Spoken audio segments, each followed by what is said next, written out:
Hey there, this is Jexy with the Systems Alliance, and in this news update, we're going to go over the release of Fallout 76. Not only is it the worst game of 2018, but its sales are absolutely tanking.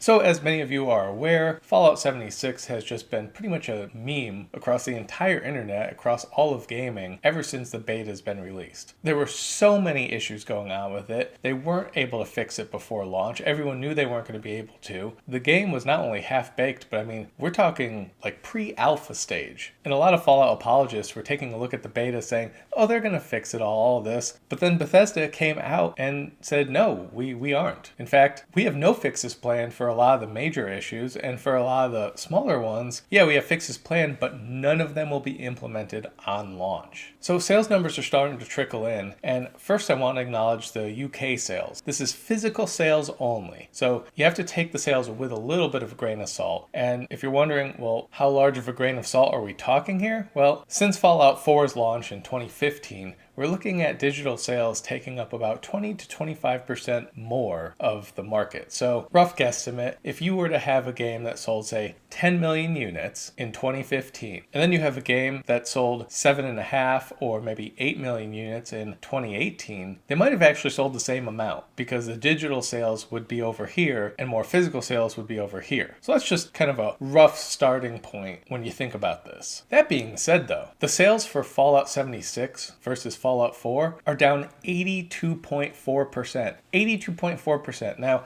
a lot of people never thought Fallout 76 was going to sell as well as Fallout 4, but they still expected it to sell pretty well. And even if you factor in a 20 to 25% drop, this is insane as far as how little the sales are. And if you played the beta, you probably didn't even buy the game. And if you've seen anyone else with a video of them playing the beta, you probably didn't buy the game either because it's awful. It's so buggy. Your computer's crashing. The frame rate is off. The sound is off. The game is broken. The graphics are terrible. I've never seen a game this bad before. Like, legitimately, I have never played a game that is this bad. And by bad, I mean it's simply unfinished. I've never played a beta that is this poor. And I think the thing we have to remember here is this is Bethesda Studios. This is a AAA title, or it's supposed to be a AAA title. But I've played betas for indie developers on what's considered a buggy version of their game, and it's never been this bad. And I can't remember the name of it. There was a game that used to be on Xbox Live. It was free to download, and Xbox actually removed it because it didn't meet their quality of standards. They had a little bit of a glitch here or there. Sometimes things didn't work, but overall,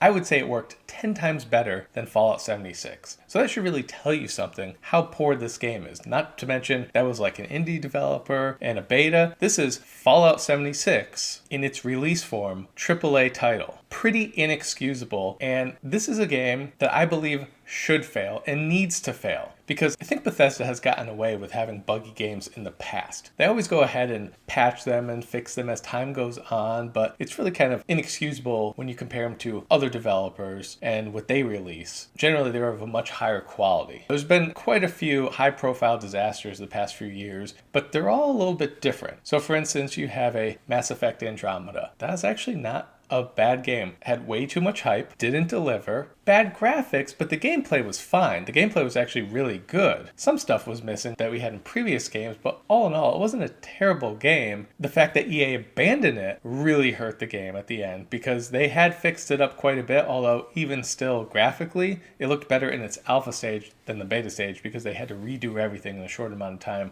That's a separate issue. The story wasn't what we wanted, but still not the worst thing in the world. Then fast forward to EA again with Star Wars Battlefront 2. That game, the actual game itself, was pretty polished. Wasn't actually a bad game at all, really, but the monetization that they put in it made the game virtually unplayable. And as you can see here, people revolted once again. Even actual critics, I mean, this game wasn't that bad, but because of the monetization, the loot boxes, the shady gambling tactics and all that they're stuffing into the game, I mean, granted, even though it was all removed after the beta, people just weren't happy with it and didn't trust them. And the fact that the progression system was entirely linked to monetization, it never really recovered. With Fallout 76 though, yes, there are microtransactions in it, and yes, the game does cost $60, or if you get a special edition or whatever, it can cost you more. But people don't hate it like they hate EA. People don't hate it like they hate Activision Blizzard right now because of what they're doing with the Diablo franchise. You know, people generally like Bethesda, and people generally like Fallout. And if you look at their previous releases, they've been great. Fallout 3, really high score. And Fallout 4, although yeah, it was more buggy, still a lot of fun. But I think that was the thing. They were like, okay, we were able to get by with Fallout 4 being as buggy as it is. Let's see if we can get by with Fallout 76 and just throw some stuff at the wall, see if it sticks. But it's so bad that it's virtually unplayable. And outside of the small circle of crazed Fallout 76 fans who are so apologetic to a game that is completely broken, it's actually a little concerning. It kind of sounds like it's a cult or something like that. But any sane person who has played the beta or played the actual release knows that it is completely garbage. Even the best reviews for the game out right now basically say, yeah, it's broken, but think of the potential. You shouldn't be a game reviewer giving a game a half-decent score. Even if your highest score is still in the 70s, you should not be giving a game that score if it's garbage based on potential. This is why people don't respect game journalists, people who review games, anything like that, because if you're giving a score like that, look at a movie reviewer, right? A film critic goes in. He doesn't say, well, this film could have been better, so I'm going to give it 5 stars. That's not how that works. The movie has to be good, or it's not. And if it's not, it gets 1 or 2 stars. Maybe even a half star if it's really bad. But if it's good, 4 or 5 stars. That's how it works. You don't give a great score for a game if the game actually isn't any good. You can't say, well, yeah, stick around and eventually they'll patch it up.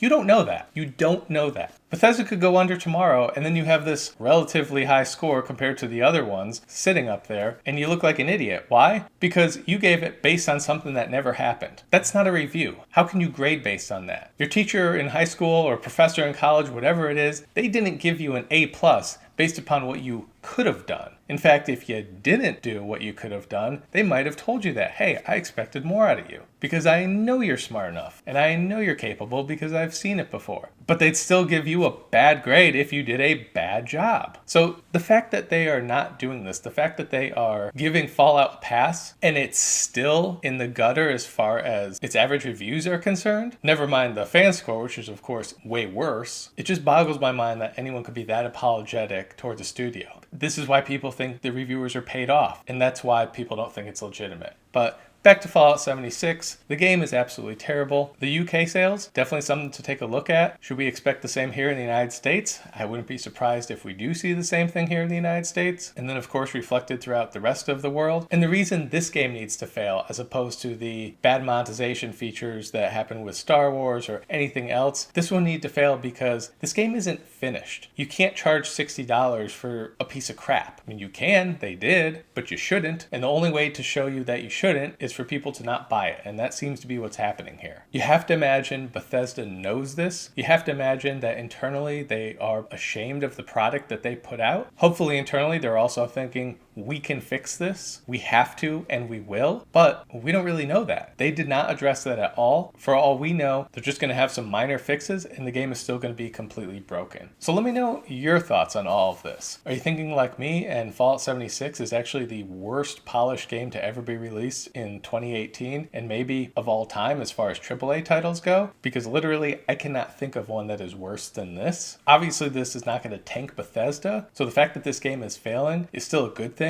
because hopefully it'll teach them a lesson. Are you on board with that? And the only thing positive I've ever seen about this game is, oh, it's fun with friends. But I mean, anything is fun with friends. You could sit around in a circle and do nothing and it's fun with friends. But everyone pretty much knows this game stinks. Have you played the beta? What do you think about this? Is any of this surprising? Did you actually buy the game and do you feel ripped off? Because apparently a lot of other people are feeling ripped off and some are even trying to return the game and it's just not going so well. It's still crazy. I want my money back. Nothing that I can do about it. That's just their policy. Like, it won't even come back in as a return to a brand new game. It's when I scan your receipt, it's going to see when this one was bought, and it's going to automatically give you trade credit. How you doing today, sir?